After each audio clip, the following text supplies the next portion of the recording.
Hello दोस्तों, मैं हूं हनी शर्मा और आप देख रहे हैं इंडिया डिफेंस बात, जिसमें हम लेके आते हैं देश और दुनिया के डिफेंस से रिलेटेड बड़ी खबरें। तो चलिए जानते हैं। दोस्तों, आप सभी को पता ही है कि भारत ने हाल ही में अपनी पहली स्वदेशी एंटी रेडिएशन मिसाइल रुद्रम 1 का सफल टेस्ट किया है। Defence research and development organisation की बनाई यह मिसाइल सुखोई Su-30 MKI से छोड़ी गई। यह मिसाइल टेस्ट भारतीय वायुसेना के लिए था। देश की पहली new generation anti radiation missile NGARM का लॉन्च प्लेटफॉर्म फिलहाल सुखोई ही है, मगर इसे जैगुआर, मिराज 2000 और तेजस के साथ लॉन्च करने लायक भी बनाया जा रहा है। यह मिसाइल बेहद खास है, जिसे अपना निशाना खोजने में महारत हासिल है। तो दोस्तों, आइए जानते हैं कि भारत की पहली NGARM रुद्रम 1 के बारे में। दोस्तों, सबसे पहले आपके मन में विचार आया होगा कि क्या होती है एंटी रेडिएशन मिसाइल।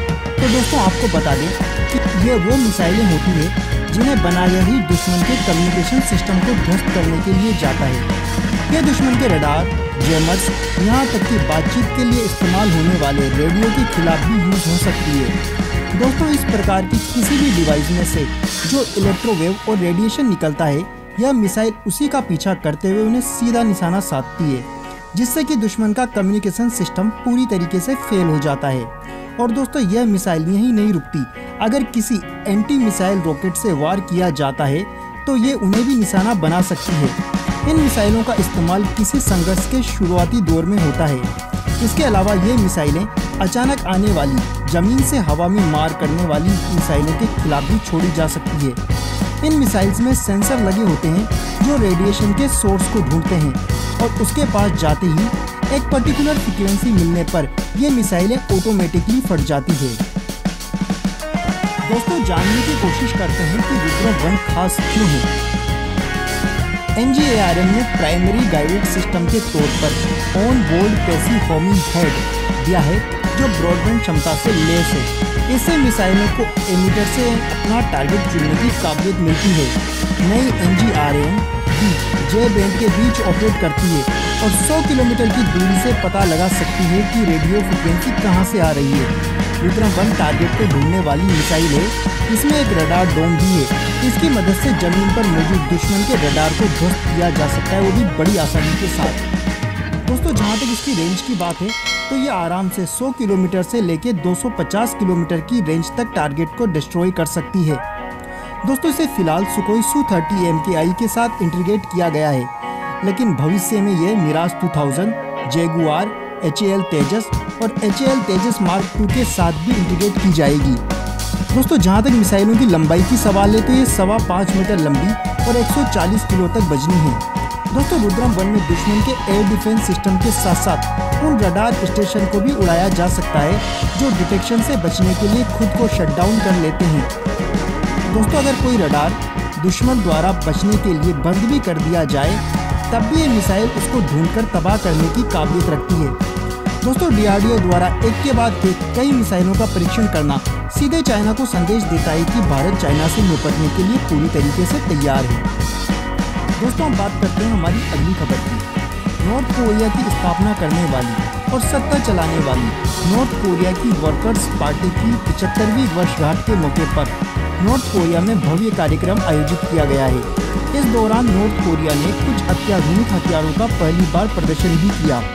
समाचार एजेंसी राइटर्स की रिपोर्ट के मुताबिक शनिवार को आयोजित हुई मिलिट्री परेड में नॉर्थ कोरिया ने कई हथियारों को पहली बार प्रदर्शित किया। नॉर्थ कोरिया के इस कार्यक्रम पर कई देश नजर बनाए हुए थे। ऐसा समझा जाता है कि Kim Jong Un military parade के जरिए बड़ा संदेश देना चाहते हैं। और दोस्तों, यहाँ बड़ी बात यह निकल कर आई कि जिस नॉर्थ कोरिया को पूरी दुनिया में अलग थलग कर दिया गया है, उस देश का चाइना कितना मददगार है और कितना समर्थन करता है। इस बात का अंदाजा आप इस बात से लगा सकते हैं कि खुद नॉर्थ कोरिया की सरकारी समाचार एजेंसी ने इस बात का खुलासा किया है कि चाइना के प्रेसिडेंट शी जिनपिंग ने किम जोंग उन को इस मौके पर बधाई संदेश भी भेजे हैं। जिनपिंग ने यह भी कहा है कि हाल ही के वर्षों में नॉर्थ कोरिया द्वारा किए गए कार्यों से चाइना काफ़ी खुश है और चाइना हमेशा नॉर्थ कोरिया के साथ खड़ा रहेगा। वहीं दोस्तों, साउथ कोरिया के अधिकारियों का यह भी कहना है कि किम जोंग उन अमेरिकी चुनाव से पहले शक्ति प्रदर्शन करना चाह रहे होंगे, जिसके लिए उन्होंने ऐसी परेड आयोजित की। सैटेलाइट तस्वीरों में पिछले कई हफ्तों से यह देखा जा रहा था कि नॉर्थ कोरिया सैनिक बड़ी परेड का अभ्यास कर रहे हैं। इससे पहले साउथ कोरिया के अधिकारियों ने कहा था कि वर्कर्स पार्टी की 75वीं वर्षगांठ के मौके पर Kim Jong Un intercontinental ballistic missile या फिर नए सबमरीन से लॉन्च होने वाली बैलिस्टिक मिसाइलों को पेश कर सकते हैं। हालांकि अब तक इस बात की जानकारी सामने नहीं आई है कि नॉर्थ कोरिया ने बैलिस्टिक मिसाइलें पेश की है या नहीं। दोस्तों, आप सभी को पता ही है कि आज 10 अक्टूबर के दिन भारत के लोगों द्वारा सोशल मीडिया पर ताइवान के नेशनल डे को सेलिब्रेशन करने के लिए चलाए गए कई हैशटैग अब चाइना को चिढ़ाने का काम कर रहे हैं। चाहे वो ताइवान नेशनल डे हैशटैग हो या हैप्पी इंडिपेंडेंस डे ताइवान नाम से चलाए गए हैशटैग। दोस्तों, यह मुहिम कितनी आगे बढ़ी इसका अंदाजा आप इस बात से लगा सकते हैं कि आज भारत में यह हैशटैग टॉप ट्रेंडिंग कर रहे थे। और दोस्तों, यह मुहिम ताइवान की प्रेसिडेंट तक पहुंच गई और उन्होंने अपने ऑफिशियली ट्विटर अकाउंट से उन सभी को धन्यवाद भी दिया जिन्होंने भी उन्हें विश किया। दोस्तों, उन्होंने ट्वीट किया, I am grateful to the foreign dignitaries who wished us well this hashtag Taiwan national day. All of us in Taiwan thank you for your committed friendship and hope you enjoyed the celebration. With your continued support our partnership will continue to grow from strength to strength. दोस्तों, उम्मीद करते हैं कि आपको ये video पसंद आया होगा।